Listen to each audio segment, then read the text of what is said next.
Sir, जिस तरह से भोजपुर में ही महापंचायत हुआ था भरत तिवारी के गांव में, अब भोजपुर में 5 जुलाई को बहुजन महापंचायत होने जा रहा है और आयोजकों का कहना है कि ये महापंचायत जो है वो भरत भूषण तिवारी इनकाउंटर के बाद सरकार और मुख्यमंत्री सम्राट चौधरी के समर्थन में बुलाई गई है। इसमें कई नेताओं के शामिल होने की बात भी कही जा रही है। मांझी ने अपने एक्स हैंडल पर भी इसका जिक्र किया है। दूसरी तरफ इसे लेकर राजनीतिक बहस भी तेज है। एक पक्ष इसे जवाबी सामाजिक लामबंदी बता रहा है तो दूसरा पक्ष आरोप लगा रहा है कि इससे बिहार में जो है वो जातीय ध्रुवीकरण बढ़ सकता है। तो ऐसे में ये महापंचायत सिर्फ एक कार्यक्रम नहीं बल्कि बिहार की राजनीति के लिए एक बड़ा टेस्ट भी माना जा रहा है। और क्या ये महापंचायत सिर्फ सामाजिक समर्थन का प्रदर्शन है या बिहार की राजनीति में फिर से जिस तरह से जातीय ध्रुवीकरण की नई शुरुआत मानी जा रही है, क्योंकि सवाल लगातार उठ रहा है जिस वक्त से ये भरत तिवारी के गांव में जिस तरह से महापंचायत का आयोजन किया गया था, उसके बाद अगर जातीय महापंचायत होती है तो इससे सम्राट चौधरी को क्या हासिल होने वाला है। और सबसे बड़ा सवाल यह है कि भोजपुर में आखिर बहुजन महापंचायत की जरूरत क्यों पड़ी। देखिए, भरत तिवारी इनकाउंटर से जुड़ा एक विडंबना है कि इस फर्जी इनकाउंटर का जो जन आक्रोश हो रहा है वो सीधे सीधे 2 हिस्सों में बंट रहा है और वो जाति के आधार पे है। एक सामान्य जाति, अगरा बनाम पिछड़ी। ये जो तासीर है, ये दुर्भाग्यपूर्ण पहलू है इस इनकाउंटर का। देखिए, भरत तिवारी का इनकाउंटर फर्जी है, ये तो भरत तिवारी या वहां उपस्थित ग्रामीणों के फेसबुक लाइव या जो वीडियो जो रिकॉर्डिंग हुआ है उसके जरिए तय हो गया कि ये निर्दोष है। ये उस वक्त इनकी हत्या की गई जब वो उन्होंने आत्मसमर्पण कर दिया था। तो इसीलिए ये आक्रोश हो गया, क्योंकि सबका वीडियो है। जो भी व्यक्ति, एक आम व्यक्ति के हाथों में मोबाइल है, वहां तक ये वीडियो पहुंच रहा है, इसलिए जन आक्रोश भड़क गया। दूसरी बात है कि भरत तिवारी जो थे वो उन बाढ़ पीड़ितों के लिए काम कर रहे थे जिनमें कई जातियां थी। ऐसा नहीं कि वो कोई सामान्य जाति के लोग थे या वो लोग भरत तिवारी के स्वजातीय थे। उसमें दलित लोग थे, अति पिछड़े समाज के लोग थे, वो लोग बाढ़ पीड़ित थे। तो भरत तिवारी की जो लड़ाई थी, भले ही वो लड़ाई वो गैर कानूनी तरीके से हथियार के बल पे लड़ रहे हों, उसकी आलोचना होनी चाहिए, लेकिन उनकी जो भी लड़ाई थी वो जाति देख के नहीं थी। लेकिन उनका जो इनकाउंटर हुआ वो जातिगत आक्रोश के रंग में सराबोर हो गया। और अगर सच पूछा जाए तो इसको जातिगत रंग देने में बीजेपी के नेताओं की ही पहल रही है। भरत तिवारी की जिस तरीके से इनकाउंटर किया गया तो बीजेपी के सामान्य जाति के नेताओं का जो बयान आया पुलिस के खिलाफ, इस तरीके से आया बयान मानो वो कहीं ना कहीं बिहार के मुख्यमंत्री को घेर रहे हैं। ये अगर आप ईमानदारी से देखेंगे तो भरत तिवारी के इनकाउंटर को सबसे पहले अगर किसी ने जातीय रंग दिया तो वो बीजेपी के उन नेताओं ने जिनके मन में सम्राट चौधरी के मुख्यमंत्री बनने का टिस रहा। जो सम्राट चौधरी के बनने के बाद रह रह कर ये उभर के सामने आता है अलग अलग मुद्दों पे, अलग अलग अवसरों पे। उन्हीं में एक अवसर भरत तिवारी का इनकाउंटर हो गया। चूंकि उनका वीडियो सार्वजनिक था, लाखों हर बिहारियों के पास था, बिहारी क्या बिहार के बाहर के लोगों के पास था कि वो फर्जी इनकाउंटर है। अगर ऐसा सबूत नहीं होता तो शायद वो जन आक्रोश नहीं उभर पाता। आम लोग इस बात को समझने में थोड़ा समय लेते कि वास्तव में ये फर्जी है या नहीं है, वास्तव में कोई व्यक्ति आत्मसमर्पण किया है या नहीं किया है। लेकिन चूंकि सब लाइव था, सब वीडियो में था, इसलिए जन आक्रोश तो उमड़ गया। लेकिन उस आक्रोश को जो जाति का रंग है वो बीजेपी के उन नेताओं के बयानों के बाद ही वो रंग समाज में आया, जो कहीं ना कहीं दिखाता था कि वो सम्राट चौधरी को घेर रहे हैं।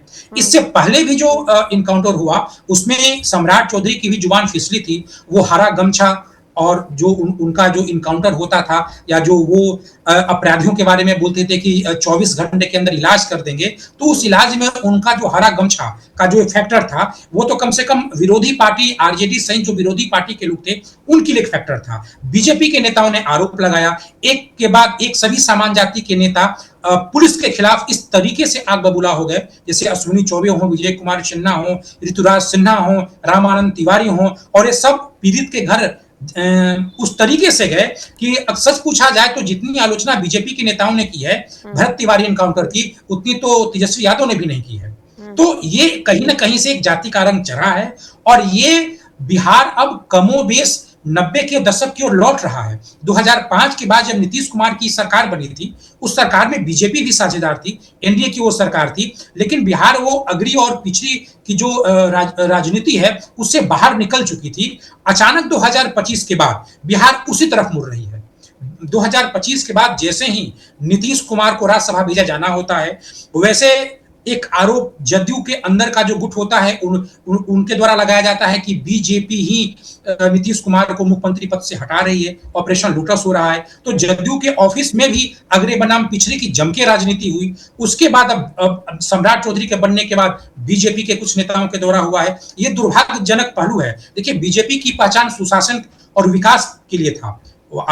अगर आप देखेंगे कि 90 के दशक में जब बीजेपी अपनी बात लोगों से कहती थी, क्योंकि उस समय आतंक था, कुशासन की सरकार थी या कुशासन का सरकार है, जंगल राज है, ऐसा माना जाता था, तो उसके एवज में बीजेपी सुशासन का जो संदेश लोगों को ब्रीफ करती थी, तो वो सुशासन और विकास की पहचान से अलग हट करके ये 2025 के बाद जिस तरीके से सम्राट चौधरी मुख्यमंत्री बने, उसके बाद जिस रफ्तार, जिस दिशा में बीजेपी जा रही है, कहीं ना कहीं वो जातीय रंग देकर के ही जा रही है। और उसी में 24 जून को बिलौटी में महापंचायत हुआ। ये जो महापंचायत है, ये भी एक तरीके से समझिए कि समान जाति के जातीय रंग में ही सराबोर था।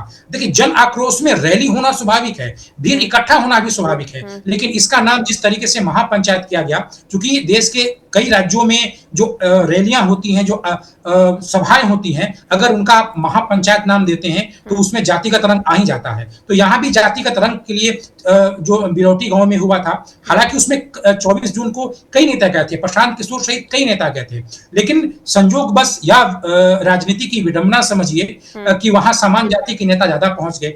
उसी के एवज में अब 5 जुलाई को बहुजन महापंचायत होने वाला है और इस पंचायत में उन्हीं नेताओं को बुलाया जा रहा है और उन्हीं समाज सेवी या जो समाज के लोकप्रिय व्यक्तियों को बुलाया जा रहा है, जो या तो पिछड़े, अति पिछड़े, दलित या फिर अल्पसंख्यक समाज के हैं। यानी इसमें ओबीसी, ईबीसी, एसटी, एसटी और अल्पसंख्यक समाज के लोग ही आ रहे हैं। इसी में जीताराम मांझी भी आएंगे और यहाँ पे जो बैनर लगेगा उसमें बाबा साहब अम्बेडकर का फोटो है, ज्योतिबा फुले का फोटो है, जगदीश प्रसाद का फोटो है, फूलन देवी का फोटो है। इस तरीके की खबरें आ रही हैं कि लोगों की बैनर में इन लोगों की फोटो लगाई जाएगी, मानो एक कोई बहुजन समाज का अपना जातिगत रैली है। वहां महापंचायत हुआ 24 जून को, अब बहुजन समाज का महापंचायत होगा। तो ये क्यों होगा? ये जो महापंचायत 24 जून को हुआ था, उसमें जो सम्राट चौधरी के खिलाफ जो आक्रोश था लोगों का, उसके खिलाफ ये पंचायत होने वाला है।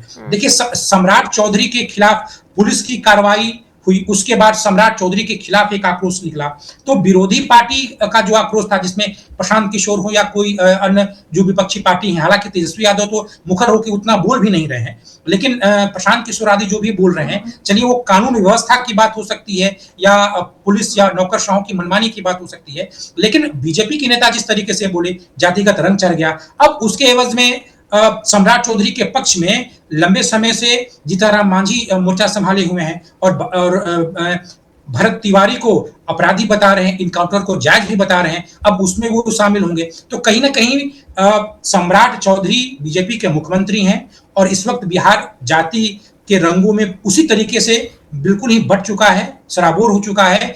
अब इससे राजनीतिक तौर पे तो देखिएगा कि सम्राट चौधरी को लाभ होगा, क्योंकि सम्राट चौधरी जिस वक्त मुख्यमंत्री बने थे, बहुजन के उतने बड़े नेता नहीं थे, कुशवाहा समाज के लोकप्रिय नेता भले ही हो, लेकिन वो पूरे अति पिछड़ी जाति, पिछड़े जाति और जो मुस्लिम समाज है, इनके कोई नेता के रूप में वो कभी उभर नहीं पाए थे।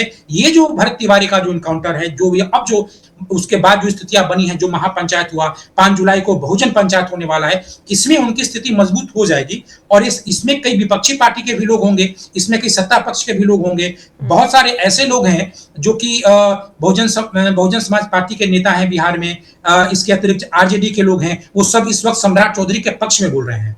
तो उससे अगर आप देखेंगे कि राजनीतिक तौर पे सम्राट चौधरी की स्थिति मजबूत हो जाएगी, वो अगर उनकी लोकप्रियता बहुजन समाज में फैलती है तो उनकी स्थिति मजबूत हो जाएगी और कहीं ना कहीं ये भी उनके जरिए बीजेपी को भी बहुजन वाला पहचान मिल जाएगा। लेकिन इतना मैं स्पष्ट कहूंगा कि इस पूरे घटनाक्रम में सम्राट चौधरी की ओर से कोई प्रयास नहीं हुआ है कि इस मुद्दे पर समाज जातिगत रंगों में बढ़ जाए। ये तो जिस तरीके से बीजेपी के नेता हमलावर हुए उनका, और ऐसे लगे कि वो सम्राट चौधरी की घेराबंदी कर रहे हैं, उसके बाद ये पूरा जो जाति का जो रंग है वो चढ़ने लगा है। निश्चित तौर पे बीजेपी की सरकार में इस तरीके की जातिगत खिमेबाजी जो है वो बिहार के लिए दुर्भाग्यपूर्ण है। बिल्कुल।